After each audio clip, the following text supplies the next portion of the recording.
I just want to say for those people who's interested in firearms and things like that, um, the police are normally not bound by the Geneva Conventions. So the police can use these dum-dum rounds or expanding rounds, as long as they, of course, don't cause jams in your firearm. With us, we use the normal standard military full metal jacket rounds because that's what standing orders gave us. But I'm sure there were a few guys who would load private rounds.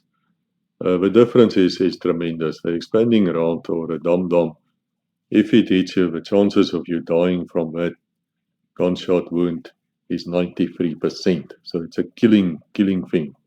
While with the NATO standard, the full metal jacket rounds, your chances of dying is 7%.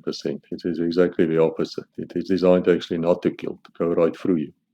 And then, of course, it's possible for you to be treated. But once that shock effect of expanding around hits you, man, it's vicious. So we also loaded our magazines according to duty. So if you're at a night shift, you would start off by having, say, tracer rounds and then another normal rounds and then tracers here in the middle, and then the last four bullets in the magazine would also be tracer. Why? So that you can know where you are. So you know if tracers start going out, you know that you're almost at the end of your magazine. Because not all engagements is 1 minute or 2 minutes or 10 seconds, as I said in another video. Sometimes it takes a bit longer. Sometimes there's a serious shootout. Funny thing about us as well, because we were carrying assault rifles. It's normal in the police in Africa to do that. We saw our pistols as a backup firearm and not our main firearm.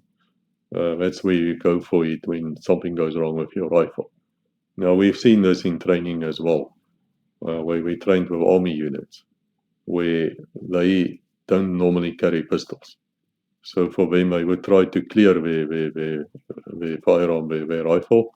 We wouldn't. We would just drop it, let it sling down, hang on the sling on our chest, and go for our pistols, and we could get a shot off quicker than a guy can declare his rifle. Yeah, I know a lot of you will say, nah, that's not possible. No, it is.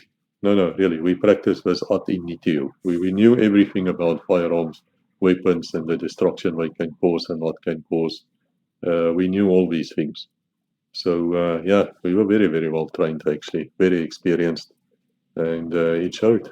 It showed. But it depends on what unit where. Really, it depends on that.